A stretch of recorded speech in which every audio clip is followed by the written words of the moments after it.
গণভবন থেকে জুলাই স্মৃতি জাদুঘর, যে ভবনটি একসময় ছিল ক্ষমতার চূড়ান্ত কেন্দ্রবিন্দু, কঠোর নিরাপত্তার চাদরে ঢাকা এক রহস্যময় দুর্গ, আজ তা উন্মুক্ত সাধারণ মানুষের জন্য।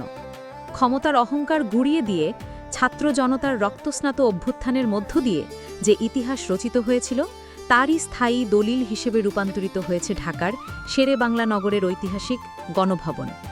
আজ তা পরিচিত জুলাই গণ অভ্যুত্থান স্মৃতি জাদুঘর নামে।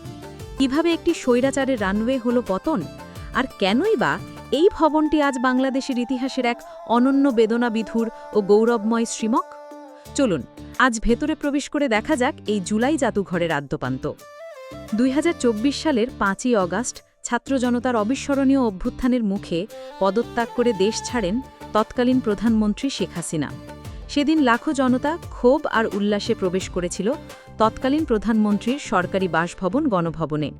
পরবর্তীতে অন্তর্বর্তীকালীন সরকারের সিদ্ধান্ত অনুযায়ী তৎকালীন ক্ষমতা ও শোষণের প্রতীক এই ভবনটিকে গুড়িয়ে না দিয়ে একে রূপান্তরিত করা হয় ইতিহাসের আয়নায় জুলাই গণ অভ্যুত্থান স্মৃতি জাদুঘরে। উদ্দেশ্য একটাই, আগামী প্রজন্ম যেন ভুলে না যায় ফ্যাসিবাদের নির্মমতা এবং তা প্রতিরোধের বীরত্বগাথা।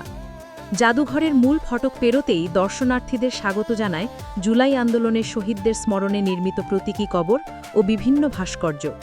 মূল ভবনে পা রাখতেই শিহরণ জাগাবে নিচতলার গ্যালারি। এখানে তুলে ধরা হয়েছে বিগত ১.৫ দশকের রাজনৈতিক নিপীড়নের রোমহর্ষক চিত্র। রয়েছে একটি আলাদা টর্চার রুম বা নির্যাতন কক্ষ। গুম হওয়া মানুষগুলোর উপর চলা অকথ্য নির্যাতনের নানো আলামত, টর্চার চেয়ার, চাবুক, ড্রিল মেশিন আর এসএমজি অস্ত্রের ম্যাগাজিন দেখে যে কোনো বিবেকবান মানুষের বুক কেঁপে উঠবে।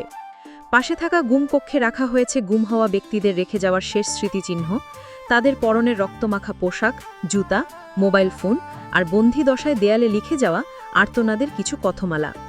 এছাড়া প্রযুক্তি ছোঁয়ায় ভার্চুয়াল রিয়ালিটি বা ভিআর প্রযুক্তির মাধ্যমে দর্শনার্থীরা অভিজ্ঞতা নিতে পারবেন সেই বিভীষিকাময় গুম ঘরগুলোর। পাশাপাশি বিডিআর বিদ্রোহ, শাপলা চত্বরের ঘটনা এবং ভিন্ন মতের মানুষের ওপর চলা দমনপীড়নের নানা দলিলও এখানে সংরক্ষিত রয়েছে। এ যেন এক জীবন্ত ট্র্যাজেডি। নিচতলা ঠিক এই অংশেই রয়েছে সাবেক প্রধানমন্ত্রী শেখ হাসিনার সেই নিজস্ব অফিস কক্ষ। কক্ষটি প্রবেশ করলে চোখে পড়বে গুম হওয়া ব্যক্তিদের ছবি কাঠ খোদাই করে তৈরি করা বিশেষ দেওয়াল। তবে এই কক্ষের সবচেয়ে বড় আকর্ষণ হল টেবিলে রাখা সেই লাল টেলিফোন। ৩টি টেবিলে সাজানো রয়েছে ৬টি লাল রঙের টেলিফোন।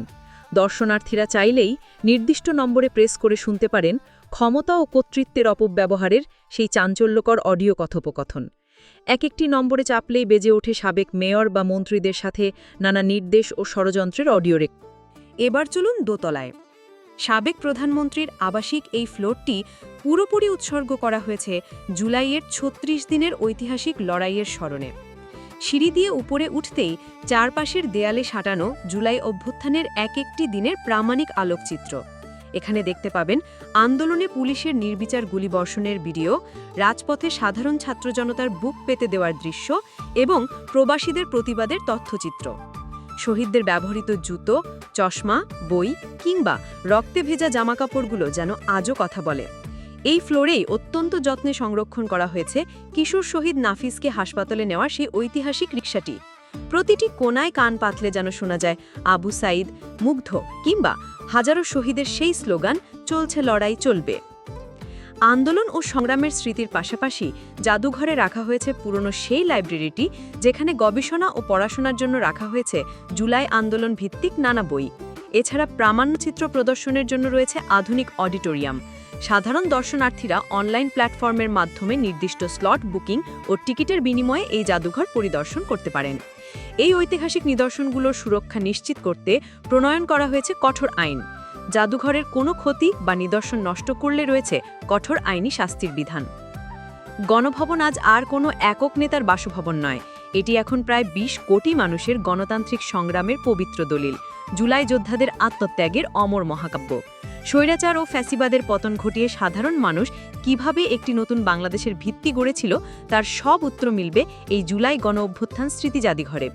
আপনি কি ঘুরে এসেছেন এই ঐতিহাসিক স্থানে? কমেন্ট করে জানান আপনার অনুভূতির কথা। ভিডিওটি ভালো লাগলে লাইক ও শেয়ার করতে ভুলবেন না। দেখা হবে পরবর্তী ভিডিওতে। ততক্ষণ ভালো থাকুন, সুস্থ থাকুন।